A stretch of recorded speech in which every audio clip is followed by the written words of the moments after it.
আমরা ঠান্ডা মাথায় ভাবি না, ঠান্ডা মাথায় ভাবতে হবে, ধৈর্যশীল হতে হবে। ইন্নামা সাবরু ইনদা সাদামাতিল উলা। বিষ্ণু বলেছেন বিপদের প্রথম ধাক্কায় যে সবর ধারণ করতে পারে সেই তো সবুর। এজন্য বিষ্ণু দোয়া করতেন, আল্লাহুম্মা জাআলনি সাবুরা, আল্লাহ আপনি আমাকে ধৈর্যশীল বানান। ওয়া জাআলনি শাকুরা, আপনি আমার শুকরগুজার বান্দা বানান। বিশ্বনবীর চেয়ে ধৈর্যশীল, বিশ্বনবীর চেয়ে শুকরগুজার পৃথিবীর কেউ আছে? কথা বলেন। এমন তাবৎ কোনো অত্যাচার নাই যে অত্যাচার বিশ্বনবীর উপর করা হয় নাই। বিশ্বনবী মক্কার জামিনে যখন দাওয়াত দিতে লাগলেন, ওনারে পাগল বলা হতো, বলা হতো তুমি পাগল, বলা হতো মোহাম্মদ একটা কবি, বলা হতো মোহাম্মদ হচ্ছে গণক। বিশ্বনবী যখন রুকু দিতেন, সিজদায় চলে যেতেন, উটের পচা নারী ভুরি এনে বিশ্বনবীর কাঁধে ফেলে রাখা হতো। বিশ্বনবীর গলার মধ্যে রশি ধরে টান দেয়া হতো। কয়েকবার বিশ্বনবীর এই ঘাড়ের এই চামড়া ছিঁড়ে গিয়েছে, একবার চাদর টান দেওয়ার কারণে, আরেকবার রশি টান দেওয়ার কারণে। বিশ্বনবী কিছুই বলেন নাই, ক্ষমা করে দিয়েছেন।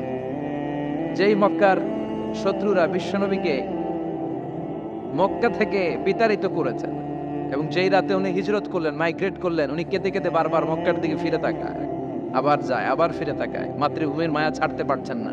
আর বলছিলেন মাক্কা তু আহাব্বুল বিলাদ ইলাইয়া, মক্কা আমার কাছে সবচেয়ে প্রিয় শহর। লাউলা উখরিজতু লামা খরাজতু মিনহা, আমারে যদি বের করে না দেয়া হতো এই শহর থেকে, আমি কোনোদিন এই শহর থেকে বেরোতাম না। এত ভালোবাসতেন বিশ্বনবী মক্কাতুল মুকাররমাকে। ধৈর্যশীল ছিলেন।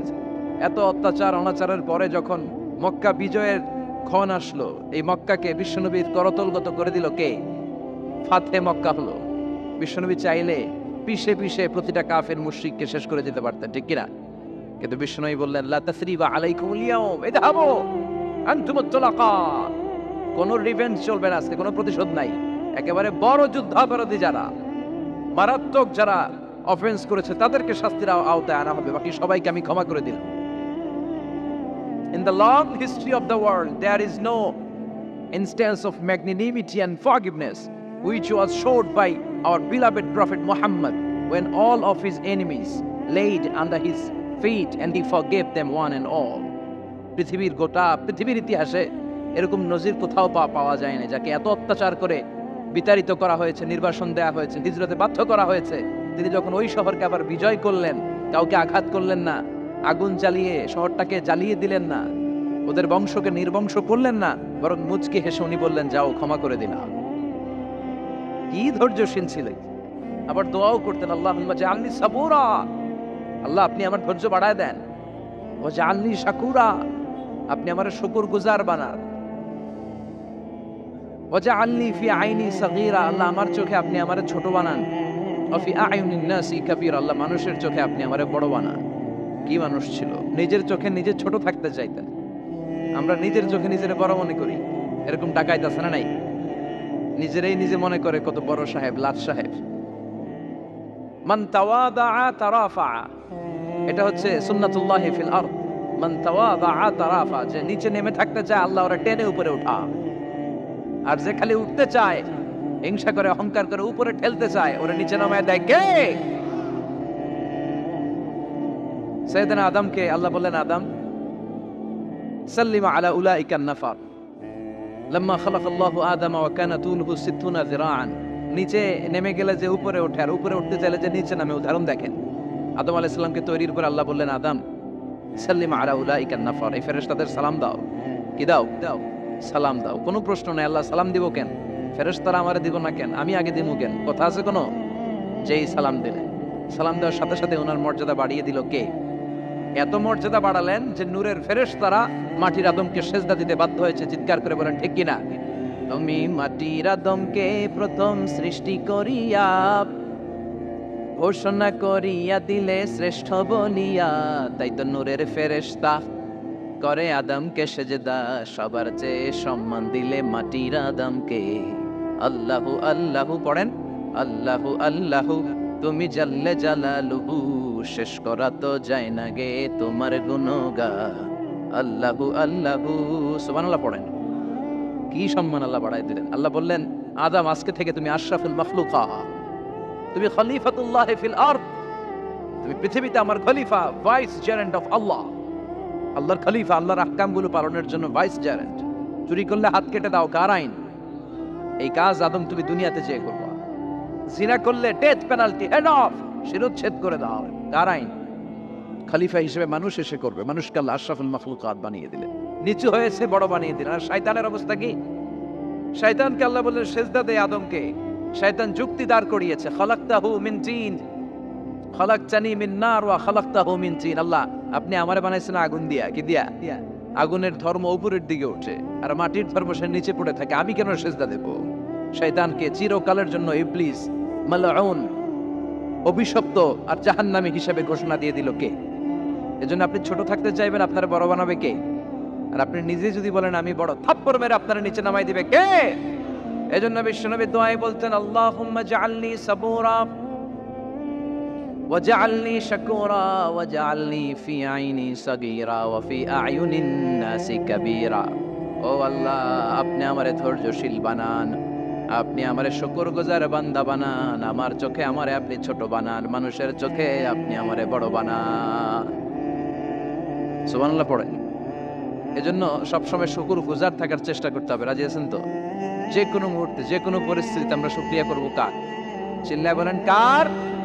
আমরা যেন বেশি বেশি আল্লাহ তাআলার শুকরিয়া আদায় করতে পারি। আল্লাহ তুমি তৌফিক দাও। সবাই পড়ি আমিন। উত্তর চান্দলা হিলফুল ফুজুল ইসলামী সংগঠনের উদ্যোগে আজকের এই তাফসীরুল কোরআনের প্রোগ্রাম। হিলফুল ফুজুল নামটা আমার বড্ড প্রিয়। বিশ্বনবী যখন 15 কিংবা 20 বয়স, কোনো বর্ণনায় এসেছে 15, কোনো বর্ণনায় 20, তখন তিনি একটা ছাত্র সংগঠন করেছিলেন, ইয়াং স্টারদের একটা অর্গানাইজেশন করেছিলেন। ওটার নাম তিনি দিয়েছিলেন হালাফুল ফুদুল। হালাফুল ফুদুল, ওইটারই আমরা বাংলায় কি বলি? হিলফুল ফুজুল। হালাফ মানে শপথ, oath, we take an oath in the name of Allah. আল্লাহর নামে শপথ নেয়ারে বলে হালাফ। আর ফাদিলা, ফাদলুন, এগুলোর প্লুরাল হচ্ছে ফুদুল। ফুদুল মানে ভালো কাজ। ভালো ভালো কাজের উপর বিশ্বনবী যুবকদেরকে একত্রিত করলেন যে মক্কা শহরে কোনো টেন্ডারবাজি চলবে না, কোনো চাঁদাবাজি চলবে না, দুর্বলের উপর সবলের অত্যাচার চলবে না, জালিমের জুলুম চলবে না, হত্যা চলবে না, ধর্ষণ চলবে না, রাহাজানি চলবে না। মক্কা শহরটারে শান্তির শহর বানাতে হবে। যুবকরা এই দায়িত্ব কাঁধে নিয়েছে। কারা? মুরব্বীরা না, যুবকরা। যুবকদের আছে প্রাণ ঢালা উচ্ছ্বাস, অনেক শক্তি। এজন্য যুবকদেরকে ভালো কাজে আসতে হবে। যুবকরা চাইলে এই দেশের চেহারা পাল্টে দিতে পারে। এদেশে যুবক ভোটার আছে কয়জন জানেন? নতুন করে যুবক ভোটার হয়েছে 2 কোটি। কয় কোটি? 2 কোটি না? Can you imagine that? কল্পনা করতে পারেন? They can change Bangladesh. They can change the face of Bangladesh. তারা 56,000 বর্গ মাইলের এই বাংলাদেশের চেহারা পাল্টে দিতে পারে। তাদের অনেক শক্তি। এজন্য যুবকদের এই শক্তি কাজে লাগাতে হবে। ফেন্সিডিল, গাঁজা, ইয়াবা, হিন্দি সিনেমা, এগুলোর পিছনে দৌড়ানো যাবে, পর্নোগ্রাফির পিছনে ছোটা যাবে। যুবক বয়সে ভয় করতে হবে কারে? চিল্লায় বলেন কাকে? আল্লাহ আমার যুবক ভাইদেরকে তুমি তৌফিক দাও।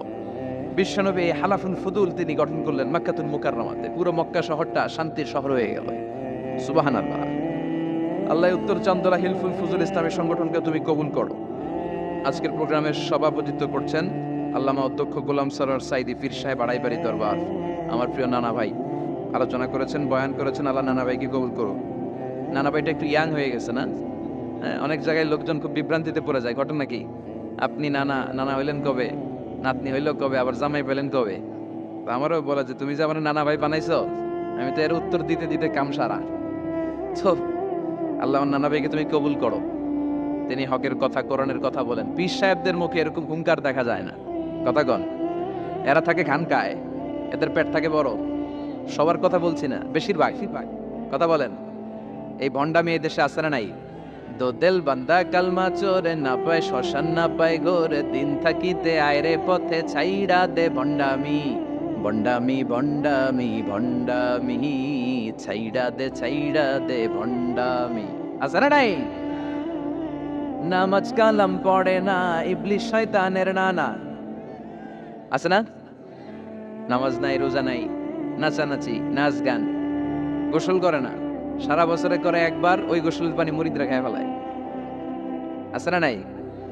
নামাজ রোজা করে না, ইবলিস শয়তানের নানা, ধর্মের একখান খুঁটি ধইরা কয়দিন করবা হয়রানি, ভণ্ডামি ভণ্ডামি ভণ্ডামি, ছাইড়া দে ভণ্ডামি। ঠিক কি না?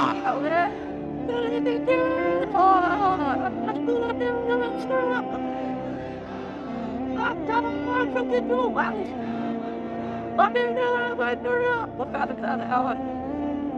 এই বন্ড পীরও পীর, আমার নানা ভাইও পীর। কথা কন, পীরে পীরে পার্থক্য আছে না নাই?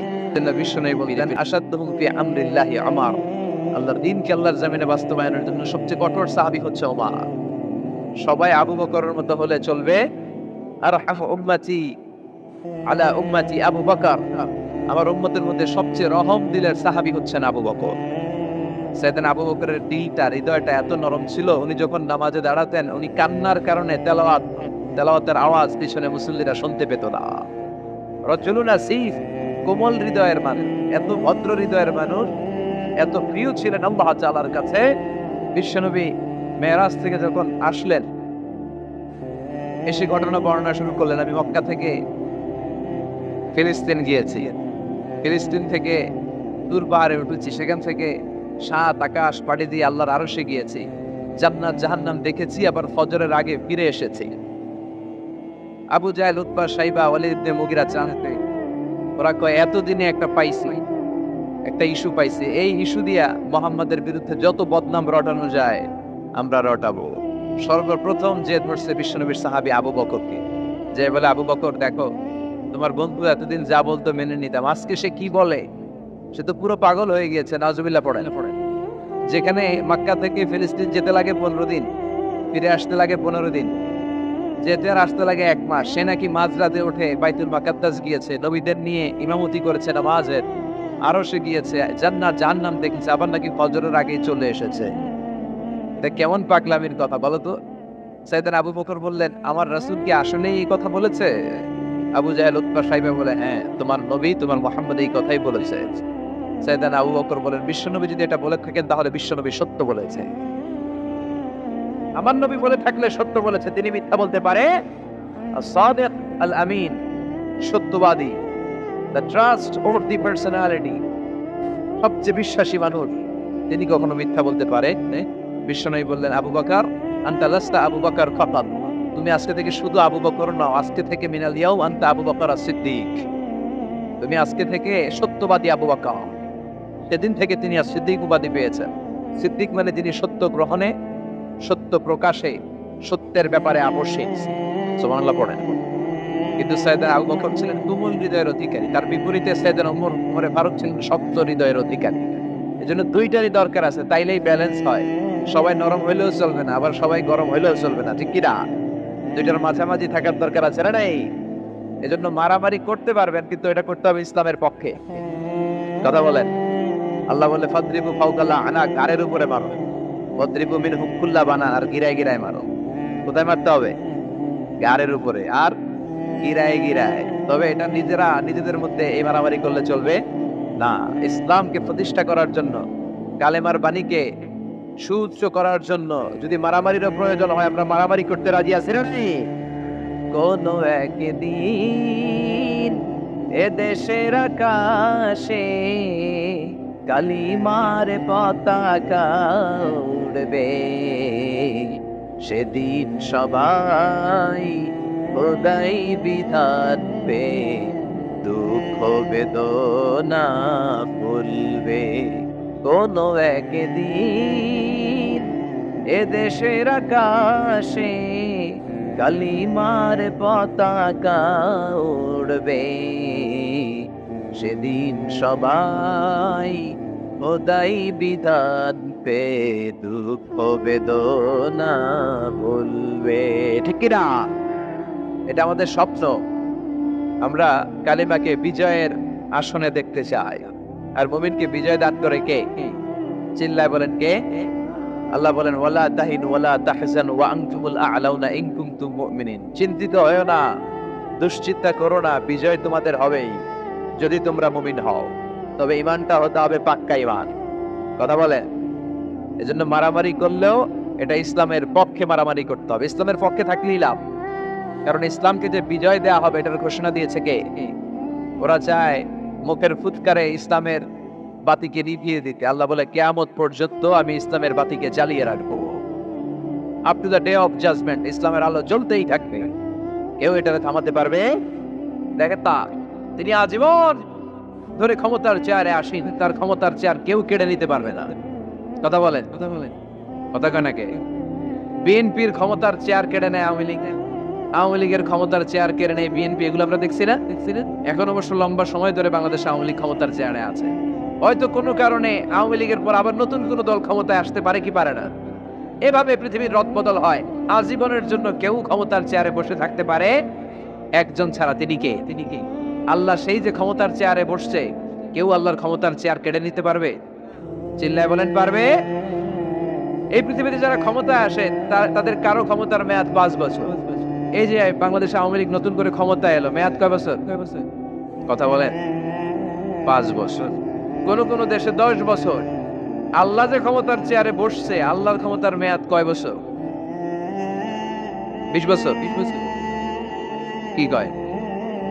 হ্যাঁ, 50, 100 বছর। কয় বছর? আজীবন মেয়াদ। সুবহানাল্লাহ কইবেন না? হুয়াল আউয়ালু ওয়াল আখিরু ওয়াল যাহিরু ওয়াল বাতিন ওয়া হুয়া বিকুল্লি শাইইন আলীম। আল্লাহ বলে, আমি প্রথম, আমি শেষ, আমি গোপন, আমি প্রকাশ্য। আমি চিরকালের জন্য ক্ষমতার চেয়ারে বসেছি, কোনোদিন এই চেয়ার আমি ছাড়বো না। ঠিক কি না? উনি আজীবন ক্ষমতার মালিক। উনি শুরু থেকে আছেন, শেষ পর্যন্ত থাকবেন। সুবহানাল্লাহ পড়ে। আমার কথা কি বোঝা যাচ্ছে? বুঝতে পারতেছেন? পৃথিবীর অনেক দেশে আবার ডেমোক্রেটিক সিস্টেমে ভোটে জিতে ক্ষমতায় আসতে হয়। যেমন আমাদের দেশ ডেমোক্রেটিক কান্ট্রি, ভোট যার বেশি ক্ষমতা তার বেশি, ভোট পেয়ে ক্ষমতায় আসে। তো আল্লাহ তো ভোটে জিতে মনে হয় ক্ষমতায় আসছিল না, ভোট ছাড়া আসছে, কারচুপি করে আসছে আল্লাহ। হ্যাঁ, অনেক দেশে রাজতন্ত্র, মোনার্কি সিস্টেম, রাজার পোলা রাজা। আল্লাহর বাবা ছিল রাজা, এজন্য আল্লাহও রাজা। কথা বলেন। আল্লাহ বলেন, আপনি ভোটে জিতে আমার ক্ষমতার চেয়ারে বসা লাগে নাই। আমার বাবা নাই, আমার ছেলে নাই, আমার কেউ নাই, আমি একাই সব ক্ষমতার মালিক। আমি চিরকালের জন্য এই ক্ষমতার চেয়ারে বসা। চিরকাল, আজীবন তিনি ক্ষমতার চেয়ারে থাকবেন। আবার অনেক সময় দেখা যায় ক্ষমতায় যেতে হলে অন্যান্য পার্টির সাথে কোয়ালিশনে যেতে হয়, শরিক বানাতে হয়। আল্লাহর ক্ষমতায় তো শরিক আছে না? আছে। আল্লাহ বলেন, ওয়ালাম ইয়াকুন লাহু শারীকুন ফিল মুলক। আমার ক্ষমতায় কোনো পার্টনার নাই, কোনো শরিক নাই। তোদের মতো আমি কারোর সাথে জোট করি নাই। জোট ছাড়া, শরিক ছাড়া, কোয়ালিশন ছাড়া আমি ক্ষমতার চেয়ারে বসা। আজীবন আমার ক্ষমতার মেয়াদ। কেউ আমার ক্ষমতার চেয়ার থেকে নামাতে পারবে না। পৃথিবীর অনেক দেশের এরকম নমুনা আমরা জানি। আন্দোলন করে সরকারকে ক্ষমতার চেয়ার থেকে নামানো হয়, আছে না নাই? গণ অভ্যুত্থান করে চেয়ার উল্টে দেওয়া হয়, মিলিটারি কু হয়, ক্ষমতার চেয়ারে আর থাকা যায় না। তো আমরাও যদি সবাই মিলে একটা আন্দোলনে নামি, তাহলে আল্লাহর ক্ষমতা শেষ। কি বলেন? আমরা 700 কোটি মানুষ, আমাদের সাথে পারবে আল্লাহ? 700 কোটি মানুষ আন্দোলন করলেও আল্লাহরে নামাতে পারবে না। বুঝে শুনে উত্তর দিয়ে। 700 কোটি কিন্তু পারবে? পারবে? আচ্ছা, জিন জাতিরা যদি বলে, জিনেরা তো আমাদের চেয়ে পাওয়ারফুল, তারা যদি বলে, ও মানব জাতি, আমরাও তোদের সাথে আছি, আল্লাহরে মানি না, মানুষ জিন ভাই ভাই, আল্লাহর আর রক্ষা নাই, তাহলে আল্লাহর ক্ষমতা শেষ? তাও না। কি বলে? এগুলো বলে কি? আচ্ছা, ফেরেশতারাও যদি বলে যে আমরাও আল্লাহরে আর মানছি না, আমরা জিনেরা মানুষেরা 3 দলীয় জোট, 3 দলীয় জোট হলেও পারবে না। আল্লাহ বলে, গোটা বিশ্বের সবাই মিলে যদি আমার বিরুদ্ধে আন্দোলনে লেগে যাস, আমার ক্ষমতার 1 ইঞ্চিও কমাতে পারবি না।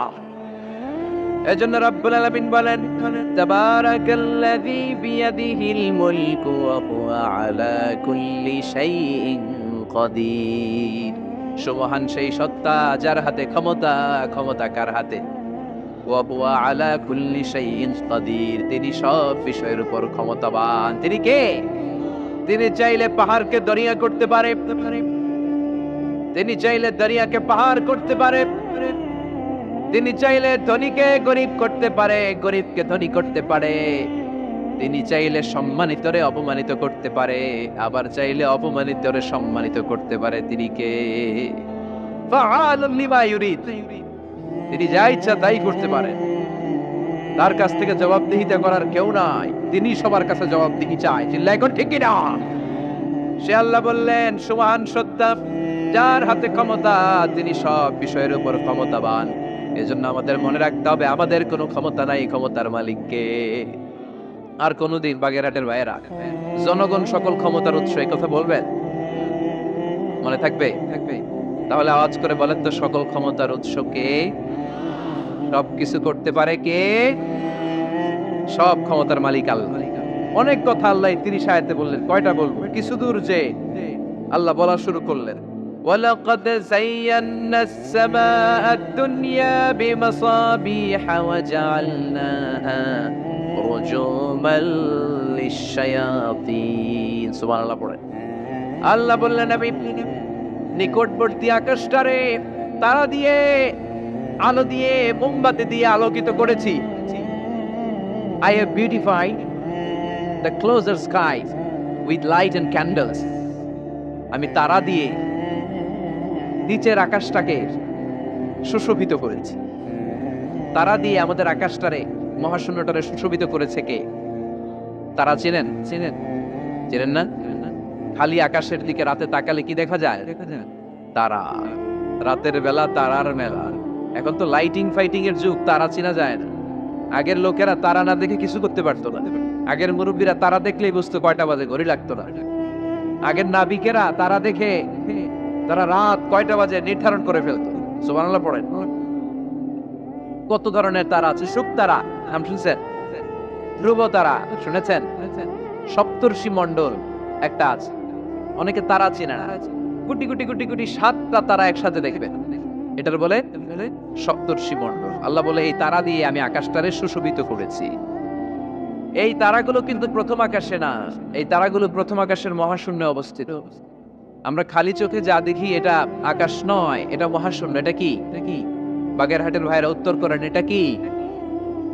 এই মহাশূন্যের অনেক অনেক অনেক অনেক অনেক উপরে আকাশ। ওই আকাশ যে কত উপরে এটা নাসার বিজ্ঞানীরাও জানে না। শুরুতে আমরা দেখতে পাই প্রথম আকাশের মহাশূন্য, এর অনেক উপরে প্রথম আকাশ। তারপরে শুরু হয় দ্বিতীয় আকাশের মহাশূন্য, তার অনেক উপরে দ্বিতীয় আকাশ। তারপরে তৃতীয় আকাশের মহাশূন্য, তারপরে তৃতীয় আকাশ। এভাবে একটার চেয়ে আরেকটা বড়, একটার চেয়ে আরেকটা বড়। দ্বিতীয় আকাশের তুলনায় প্রথম আকাশটা কত ছোট শুনতে চান? আপনার হাতের আংটিটা যদি আপনি সাহারা মরুভূমিতে ছুঁড়ে ফেলে দেন, পৃথিবীর সবচেয়ে বড় মরুভূমির নাম কি জানেন? সাহারা মরুভূমি। সাহারা মরুভূমিতে আপনার হাতের আংটি ছুঁড়ে ফেলে দিলে পুরো মরুভূমির তুলনায় আপনার হাতের আংটি যত ছোট, আল্লাহর দ্বিতীয় আকাশের তুলনায় আল্লাহর প্রথম আকাশটা ঠিক তত ছোট। একটার চেয়ে একটা বড়। তারপর আমরা নিজের বড় বড় করে দাবি করি। এই যে আজকের প্যান্ডেলে এত মানুষের সমারোহ হয়েছে, তাকালে মনে হয় না যে কত বিশাল জায়গা? কথা বলেন, বিশাল মনে হয় না? পিল জঙ্গ এইটারে যদি এত বড় মনে হয়, তাহলে পিল জঙ্গটা কত বড়? হ্যাঁ, আরো। এটার চেয়ে নিশ্চয়ই বাগেরহাট বড়। কথা কয় না? বাগেরহাটের চেয়ে নিশ্চয়ই পুরো বাংলাদেশটা বড়। বাগেরহাট বলে 64 জেলার এক জেলা। 64টা জেলা মিলে সুজলা সুফলা আমাদের এই বাংলাদেশ। বাংলাদেশ হচ্ছে পৃথিবীর সবচাইতে বড় দেশ। হ্যাঁ, এরা দেখি আমার সব কথার সাথে খালি দ্বিমত করে। বাংলাদেশ সবচেয়ে বড় দেশ না? কত ছোট জানেন? মানচিত্রে বাংলাদেশ লেখার জায়গাটাও আমরা পাই না। বাংলাদেশ এটা লিখতে গেলে BAN পরে ইন্ডিয়ার উপরে, GLA পরে বাংলাদেশের উপরে, আবার DESH পরে আবার ইন্ডিয়ার উপরে। আমাদের বাংলাদেশটা এত ছোট, বাংলাদেশ লেখার জায়গাটাও মানচিত্রে আমাদের জন্য না। এত ছোট দেশ, এত ছোট। ইন্ডিয়া প্রায় 20-25 গুণ বড় আমাদের চেয়ে। আমেরিকা, কানাডা শতগুণ বড়। রাশিয়া একটা দেশ আছে কয়েকশো গুণ বড়। এরকম 200টা বিশাল দেশ মিলে পৃথিবী, 200টা দেশ মিলে পৃথিবীর 30 ভাগ, বাকি 70 ভাগ শুধু পানি। বাকি 70 ভাগ কি? স্থল আর জল মিলে আমাদের পৃথিবী। তাহলে আজকের এই প্যান্ডেলের জায়গার তুলনায় পুরো পৃথিবীটা কত বড়? সুবহানাল্লাহ কইতে পারলেন না?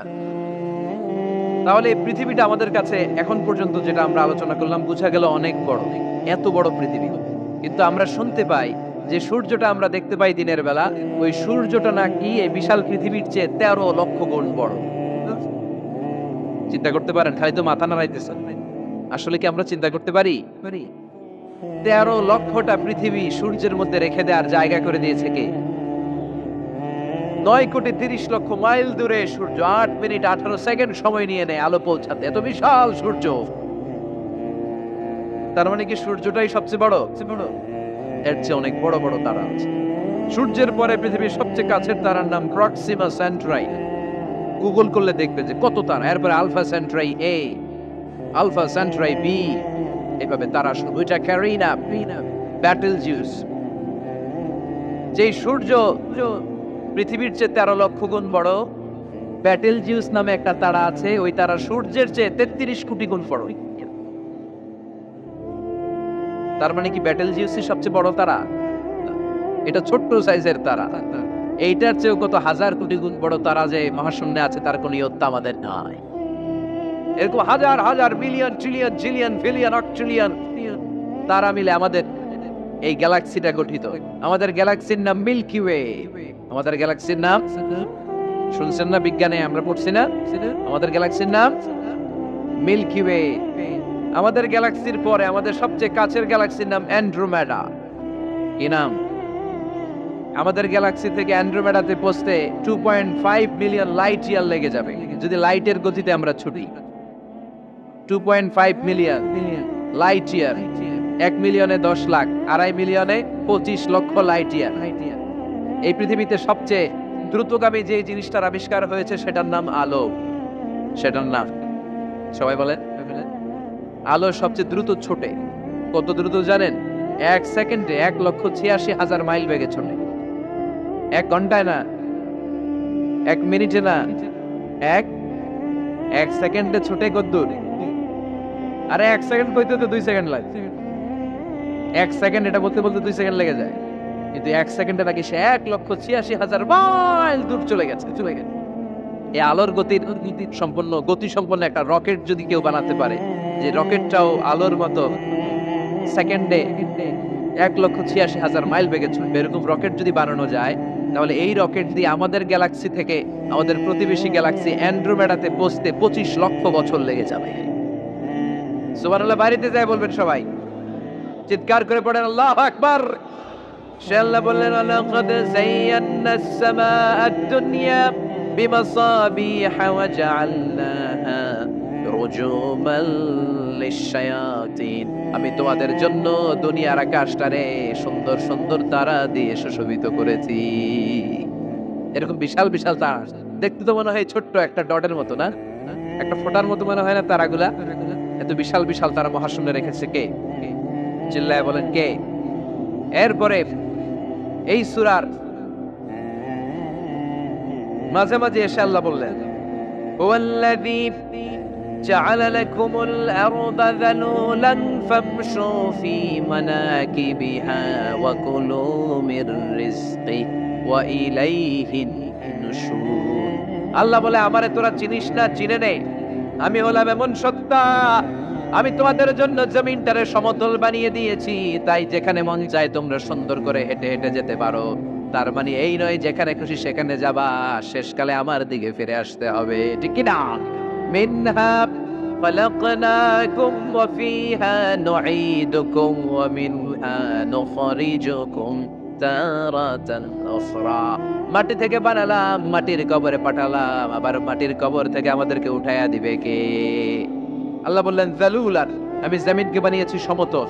আরেক আয়াতে বললেন হুয়াল্লাযী জাআলা লাকুমুল আরদা ফিরাশা, আমি জমিনকে বানিয়েছি বিছানা। সমান সমান না হলে আজকের প্যান্ডেলে এত সুন্দর করে আপনারা বসতে পারতেন? কথা বলেন না। প্যান্ডেলের এদিকে উঁচা, এদিকে নিচা, এদিকে খাড়া, এদিকে তেড়া, এদিকে গর্ত, এদিকে ভাঙ্গা, এরকম হইলে আজকে প্যান্ডেলটা সমান হইতো? এই সমান করে দিছে কে? আমরা যখন বিমানে চড়ি, বিমানের জানলা দিয়ে নিচে তাকালে দেখা যায় আল্লাহ কেমন মনে হয় যে সবুজ কার্পেট বিছাই দিচ্ছে। সুবহানাল্লাহ কইতে পারলেন না? আবার আল্লাহ বলে, সবুজ কার্পেট থেকে মনে করো না যে তোমরা বেঁচে গেলা, এই সবুজ কার্পেটের ভেতরে আগুন আছে না নাই? আমরা যে পৃথিবীর উপরে লাঙ্গল দিয়ে হাল চাষ করি, গাছ লাগাই, হেঁটে চলি, এই মাটিটার নিচে আগুন আছে। কি আছে? বিশ্বাস হয় নাকি আজগুবি কথা লাগে? রূপকথা মনে হয় না? এই পৃথিবীর মাঝখানে আছে আগুন, জ্বলন্ত আগুন। আল্লাহ কোরআনে কসম কেটেছেন, ওয়াল বাহরিল মাসজুদ, ফুটন্ত টকবকে সাগরের পানির কসম। আমেরিকান নেভাল একাডেমির সায়েন্টিস্টরা তারা হিসাব মিলাতে পারে না, সাগরের পানি দেখি ঠান্ডা, কিন্তু আল্লাহ কয়